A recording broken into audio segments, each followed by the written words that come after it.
Entonces, en primer lugar, hemos cambiado el título de la charla porque habíamos dicho que eran 25 años y cuando empezamos a hacer las cuentas nos dimos cuenta que habíamos sido muy optimistas y no empezamos sino en el 1999-2000, o sea que son 20 años de experiencia. Con lo cual, cuando vean los presupuestos que nos hemos gastado, a lo mejor hay 1 millón arriba, 1 millón abajo, que puede que no sean exactamente exactos. Entonces, vamos a empezar. Voy a hablar unas primeras pinceladas de los trabajos de los primeros años, pero consideramos el equipo cuando preparábamos la charla que era más importante centrarnos en aquellos puntos que a lo largo de este camino para nosotros han significado y nos han aportado mayor aprendizaje. Entonces, los inicios fueron con Penicetum, esto se me cae. Los inicios fueron con Penicetum y al igual que se han dicho en otras islas, se empieza a hacer como cosas salteadas, ¿no? Se trabaja en una guía práctica para especies de la jardinería, que ya se ha visto que es uno de los principales factores de introducción de especies exóticas.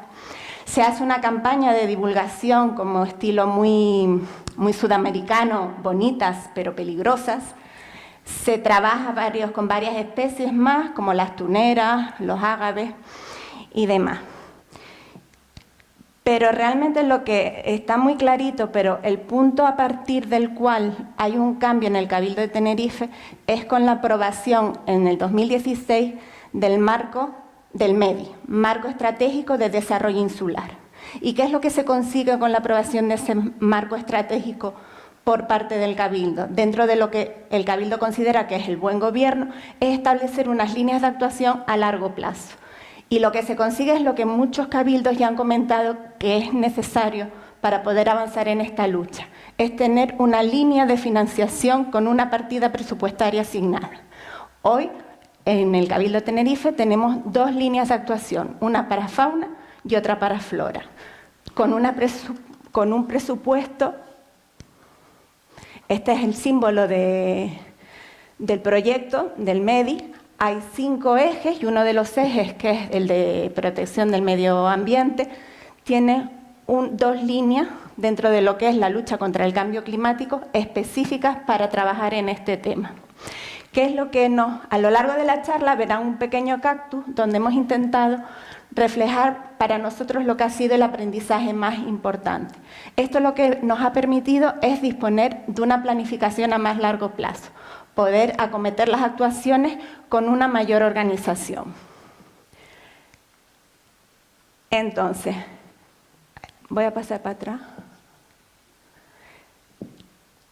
El MEDI, el marco temporal es del 2016 al 2025. La lucha seguirá, como comentó Eli, esto no es es una carrera de fondo, vamos a tener que estar muchos años y probablemente toda la vida con esto. Pero por lo menos ya tienes un horizonte temporal, tienes un compromiso político que te avala, que te apoya, y dentro de ese marco, el primer paso importante es al año siguiente, en el 2017, con la empresa Solitec, se encarga un proyecto de control y erradicación de flora exótica. El siguiente paso, que es en el momento en que estamos ahora, que lo veremos al final de la charla, en estos momentos estamos elaborando el Plan Insular de Biodiversidad. Vamos a empezar por lo que supuso el MEDI, ya lo estuvimos contando, y ahora el proyecto de control y erradicación de flora exótica. El ámbito de este proyecto no fue toda la isla, porque por la división que tiene el área de medio ambiente hay servicios forestales y digamos que lo que queda por fuera de la isla está asignado a otro servicio. Entonces se empieza a trabajar con todo lo que está sombreado, toda esta parte externa es el ámbito del proyecto. Uno de los principales objetivos de este proyecto es intentar conseguir una metodología que nos permitiera priorizar las acciones en función de los recursos que tenemos. Y por otro lado, había un apartado de ensayo y seguimiento. ¿Por qué? Por lo que ya se ha comentado a lo largo de las charlas. Hay pocos protocolos de actuación para muchas especies, concretamente solo tenemos el del rabo del gato, el de Penicetum, Y por otra parte, en los ensayos lo que se intentaba ver son la posibilidad de uso de herbicidas, de quemas controladas, también se hizo una prueba con Pluchea, y creo que eso fue, sí. Vamos a pasar. La verdad es que se ve un poco... Bueno, para la priorización de las especies, nosotros contamos con la información en Canarias, tenemos la suerte de disponer del BIOTA, del Banco de Datos de Biodiversidad, que eso nos da un indicador de la presencia de las especies exóticas introducidas.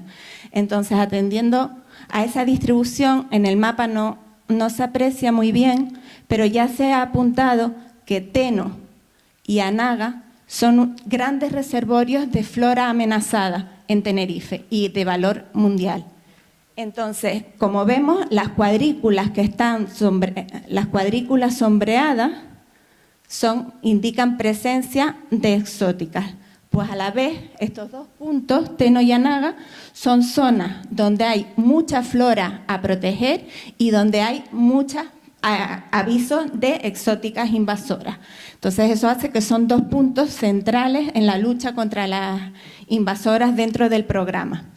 Para tener una idea de las especies que se seleccionan para este proyecto, en el BIOTA, lo voy a abreviar así, habían 47 especies. Del catálogo español de especies exóticas introducidas encontramos 33 especies. Y este listado de especies se complementó con consultas a expertos que aportaron otras especies que, no estando registradas en el banco de datos y no estando catalogadas, tenían un potencial invasor y debían ser tenidas en consideración. A criterio de expertos se incluyen 86 especies nuevas. Con esto pasamos de las 77 especies iniciales a unas 166 especies a considerar. A ver si no sé. Sí. Entonces, la cuestión es sobre qué especies vamos a actuar, porque son muchas especies y nosotros somos pocos. Y si nosotros, Cabildo de Tenerife, decimos que somos pocos, me imagino otros cabildos, porque también somos conscientes que somos el cabildo más dotado en personal y en recursos y medios, ¿no? Entonces, ellas son muchas y nosotros somos pocos. Se hace una lista, se hace un método de análisis de pares, que es decir, se pone el listado de todas las especies por un lado y se enfrentan con las otras especies. Y es como una comparación. ¿Quién es más peligroso? ¿Ángel o Carmen? ¿Quién es más peligroso? ¿Rafa o...? Entonces, así se va estableciendo unas puntuaciones y, por ejemplo, si tienes más de 100 puntos, son de las que se han considerado especialmente prioritarias para la isla de Tenerife, que no tiene por qué coincidir para otras islas, evidentemente, y ni siquiera dentro del propio territorio insular, dependiendo en qué zona esté, pues en Teno son unas y en Anaga a lo mejor no son las mismas. Pero en general sale ese listado. Entonces, después de tener esas especies prioritarias, se sigue planteando un método para saber cómo poder actuar. ¿Cómo poder actuar? Se ha mencionado que hay análisis de riesgo, pero esos están sobre todo enfocados a las entradas, las nuevas entradas. Pero una vez que ya tienes el territorio invadido, ¿cómo decides priorizar sobre una o sobre otra? Entonces se estableció una metodología por parte de la empresa y se valoraron 3 factores. Por un lado, las características del proceso de invasión, es decir, es una planta que ya está muy asentada en el territorio o no. Es una planta que acaba de empezar, en este caso, que se acaba de detectar, en este caso, menos es más, por lo que decíamos de la prevención. Es el momento de actuar, porque es cuando realmente la actuación es más efectiva, se puede atajar mejor. Y luego la dispersión que tenga, si es una dispersión asociada a la actividad humana. Muchas especies, como hemos visto, son de jardinería. Por otro lado, el impacto. Si hay una afección a las especies amenazadas o a los hábitats de interés comunitario. Si hay una afección a los espacios naturales protegidos. Si hay una afección de incremento de riesgo de incendio, como decía Eli, con las cañas en los barrancos, con el tojo, también es una especie que fomenta, que es peligrosa en ese sentido, ¿no? O riesgo de hibridación con otras especies, como es el caso de la palmera, de Phoenix dactilífera. Y por último, las características del control. Las características del control es un aspecto muy importante porque va a incidir en la eficacia de la intervención. Es un tema que ha salido muchas veces en este taller, ¿no? En este sentido, la inocuidad del control. El producto, yo hago un arranque manual, uso un herbicida, ¿con qué dosis? Y el otro día leí en un libro una anécdota que me parecía curiosa en el tema de los herbicidas, es que, por ejemplo, antes del descubrimiento de los antibióticos, la sífilis se trató primero con plomo y luego con mercurio, y te decían una noche con Venus y una vida entera con mercurio. Entonces, a la hora de plantearnos esto, tenemos la suerte de que ya estamos más sensibilizados. De aplicar herbicidas se hará con procesos, tiene que haber test de control, tiene que haber un seguimiento, pero en este sentido no deberíamos tener un no inicial, sino hay que estudiarlo, hay que verlo, en qué casos sí, en qué sitios no. Creo que queda mucho camino por recorrer, hay mucha investigación que debe hacerse en este sentido, pero siempre con la mentalidad un poco abierta a todas las posibilidades que pueden abrirse. Luego, los riesgos derivados del control. Nosotros contamos con cuadrillas convencionales que las llamamos y cuadrillas de escaladores. Por las características de las islas, la orografía muchas veces implica riesgos de salud para el personal que interviene. Esto también debe ser tenido en cuenta a la hora de medir los medios necesarios y las técnicas que vayamos a utilizar en uno u otro caso.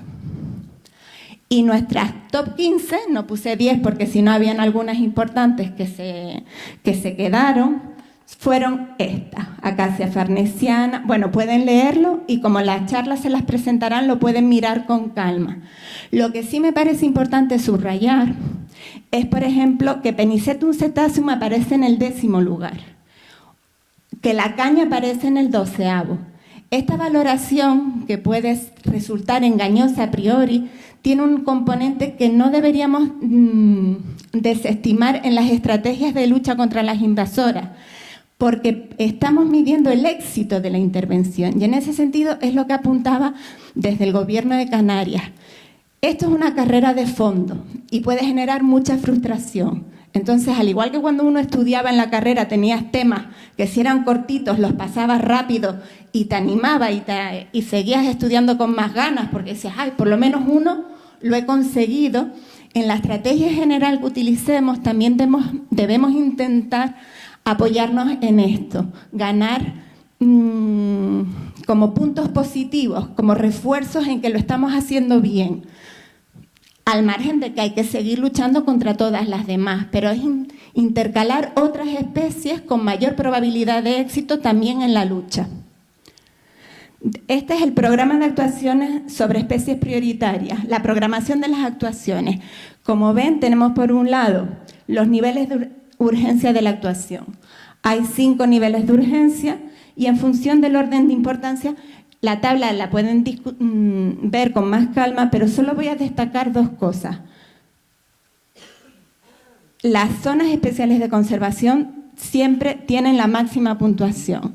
Las zonas especiales de conservación, nosotros estamos dentro. Canarias tiene 2 redes de espacios naturales protegidos. Tiene la Red Canaria de Espacios Naturales Protegidos y la Red Europea Natura 2000. Nosotros tenemos como Estado un compromiso con la Unión Europea de conservar unos hábitats de importancia comunitaria y unas especies de interés comunitario. Y como veremos en esta gráfica, estas son las zonas, en esta gráfica vemos, en este mapa, la isla de Tenerife con las zonas de especial conservación que tiene. Y está la zonificación de estas zonas de conservación. Como saben, las zonas de la SEC, la zonificación tiene zonas de conservación prioritaria y zonas de conservación. En estas 2 zonas se supone que los hábitats y las especies de interés comunitario están bien conservadas. Y sin embargo, la presencia de de especies introducidas es un factor perturbador y es uno de los parámetros, de los indicadores a través del cual se hace el seguimiento de esta red. ¿Qué es lo que nos va a pasar como no prestemos atención a este problema? Que lo mismo que la Unión Europea nos dio un toque de atención por no tener redactados los planes de gestión, nosotros tenemos un compromiso de hacer un seguimiento y mantener el estado favorable de conservación de estos hábitats y de estas especies. También se da la paradoja que en muchos de los planes de gestión aparece que el estado de conservación de todos los hábitats y de todas las especies es favorable, cuando se va a campo se ve que hay muchas zonas que tienen una gran invasión de especies exóticas invasoras. Entonces, tenemos que avanzar mucho en este sentido para intentar recuperar. ¿Dónde actuar? Esto ya ha salido en muchas charlas, la necesidad de actuar tanto dentro como fuera de los espacios naturales protegidos. Pusimos un ejemplo como es el de la palmera datilífera en la conservación de la palmera canaria. Esto es un trabajo del Gobierno de Canarias sobre la distribución de Phoenix canariensis. Y dentro de la distribución de la palmera canaria hay las posibles, aquellos ejemplares que a través de la fotografía aérea tienen indicios de que pudieran ser datilíferas. Entonces, como ven, aquí están todas las palmeras a la mano izquierda. Siempre aquí, ¿no? Si nos quedamos con las que son de datilíferas, vemos que muchas de estas están fuera de los espacios naturales protegidos. Ahora, cuando vas a la dispersión de las semillas de estas especies, queda claro que vas a tener que trabajar también fuera para poder atajar el problema. Luego, ya para terminar, las actuaciones que nosotros hemos hecho. En el 2017, a raíz de ese proyecto, se contrata con la empresa que redacta el proyecto, la dirección de los trabajos, y a través de una encomienda con la empresa de Gesplan. Y para que vean la magnitud del trabajo, se avanza en las parcelas que están señaladas en rojo. Eso nos da una idea de en un año, con 1 millón, vamos a redondear, 1,5 millones de euros en lo que se ha podido avanzar. Son trabajos muy costosos que llevan mucho tiempo y mucho personal. 136 trabajadores intervinieron el año pasado. Luego, ahora en este año se ha vuelto a renovar, gracias a lo que hablábamos de tener un marco plurianual, se ha vuelto a renovar la encomienda a Gesplan y en este momento tenemos trabajando en Anaga, Teno, Norte y Sur, que son la distribución, cómo se divide la isla, cuadrillas tanto de escaladores como cuadrillas convencionales. También tenemos una cuadrilla de alerta temprana. Esa cuadrilla es mixta, tiene trabajadores escaladores y trabajadores que no son aptos para la escalada, y trabajamos en colaboración también con la cuadrilla del Gobierno de Canarias de alerta temprana. Está previsto un gasto de 1.061.000 euros. Entonces, hasta aquí, si se fijan, el proyecto tenía un marco de actuación que era solo como la parte exterior de la isla, ¿no? Quedaba fuera la corona. ¿Cuál es el siguiente paso que para nosotros es importante? La redacción del Plan Insular de Biodiversidad. La redacción de este Plan Insular va a permitir un enfoque global de lo que es la conservación, porque, como se ha dicho en estas jornadas, la conservación hace un tándem con el control de las exóticas invasoras. No podemos conservar si no tratamos las exóticas invasoras. Entonces, ¿cuáles son las...? Se hará también en coordinación con el Gobierno de Canarias y con la estrategia del Gobierno de Canarias, como tiene que ser, definir protocolos de actuación, definir cómo es la coordinación entre todos los agentes implicados, lograr una mayor implicación de la sociedad a través del voluntariado, como empresas como ADEC. Entendemos que eso es absolutamente necesario. Estamos un poco cubiertos porque ya hay un compromiso político para apostar con convenios de empleo para que no haya esa posible competencia desleal que se comentaba ayer. Y este ámbito lo que nos va a permitir es que se ve muy mal, la verdad. Si se fijan, hay unas líneas, ¿se fijan aquí? ¿Ven que hay como unas líneas verdes claritas? ¿O no se ve? Sí. ¿No lo notan? ¿Lo notan? Sí. Bueno, pues el área de política territorial, ustedes saben que la Ley Nacional de Biodiversidad, una de las cosas que deben hacer los planes de ordenación de los recursos naturales es integrar en la ordenación de los recursos naturales los corredores ecológicos. Entonces, en lo que es la revisión y actualización del Plan Insular de Tenerife, se contrató a una empresa hídrica la redacción de un estudio de posibles corredores ecológicos. Se establecieron corredores corredores principales, secundarios y zonas de amortiguación. Este trabajo se hizo contando con técnicos y profesores y expertos de la universidad. Se trabajó por los distintos tipos de ecosistemas y teniendo especies claves, que son los requerimientos. ¿Qué es lo que nos va a permitir disponer de esta red de corredores?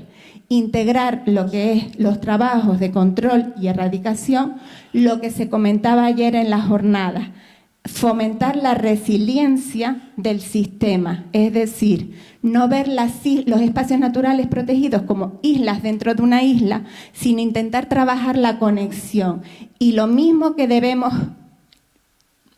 desde el planeamiento, preservar esas zonas de procesos edificatorios, porque son los corredores, tendremos que estar alerta en esas zonas de la extensión de las especies exóticas invasoras. Es la única forma de tener un enfoque global y que no volvamos a tener una fragilidad elevada al cuadrado, la fragilidad insular y la fragilidad de los espacios naturales protegidos. Y nada más, muito obrigado, muchas gracias.